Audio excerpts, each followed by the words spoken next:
অবশেষে গতি হতে চলেছে দুর্বল ৫ ইসলামী শরিয়াহ ভিত্তিক ব্যাংকের। এগুলো মিলে একটি রাষ্ট্র মালিকানার ইসলামী ব্যাংক প্রতিষ্ঠা করা হবে। এই ৫টি ব্যাংক হল এক্সিম, সোশ্যাল ইসলামী, ফার্স্ট সিকিউরিটি ইসলামী, গ্লোবাল ইসলামী ও ইউনিয়ন ব্যাংক। এর জন্য প্রাথমিকভাবে ব্যয় হবে ৩৫,২০০ কোটি টাকা।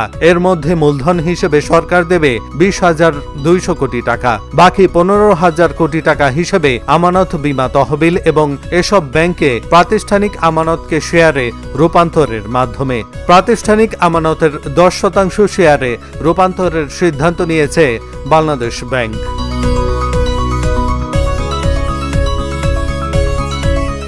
সরকার চায় ৫ ব্যাংকের একীভূতকরণ কার্যক্রমটি আগামী ১ থেকে ১.৫ মাসের মধ্যে শেষ করতে। এজন্য সময় ভিত্তিক কর্মকৌশল চূড়ান্ত করতে একটি ওয়ার্কিং কমিটি গঠন করা হয়েছে। একীভূতকরণ বিষয়ে আপত্তি জানিয়েছিল এক্সিম এবং সোশ্যাল ইসলামী ব্যাংক, কিন্তু ব্যাংক দুটি পর্যাপ্ত মূলধন জোগাড় করে ব্যবসা পরিচালনা করতে পারছে না। বাংলাদেশ ব্যাংকের কাছে আরও টাকা চাচ্ছে, তাই ব্যাংক দুটির সুবিধাতেই একীভূতকরণের আওতায় তাদের রাখা হচ্ছে। বাংলাদেশ ব্যাংকের তথ্য অনুযায়ী ৫টি ব্যাংকের খেলাপি ঋণ দাঁড়িয়েছে প্রায় ১,৪৭,০০০ কোটি টাকা মোট ঋণের, যা প্রায় ৭৭%। বিপুল অঙ্কের এই খেলাপি ঋণের কারণে ব্যাংকগুলোর নিরাপত্তা সঞ্চিতির ঘাটতি দেখা দিয়েছে ৭৪,৫০১ কোটি টাকা।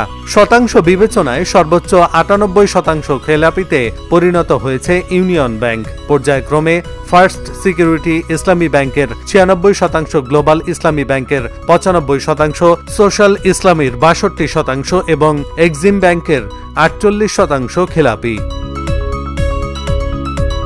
আমানতকারীদের অর্থ ফেরত দিতে কেন্দ্রীয় ব্যাংক থেকে বিশেষ ধার হিসেবে সর্বোচ্চ ৮৫০০ কোটি টাকা নিয়েছে এক্সিম ব্যাংক।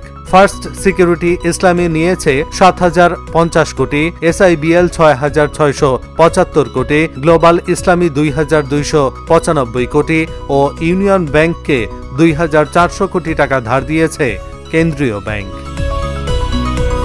এহসানুল হক, ঢাকা জার্নাল।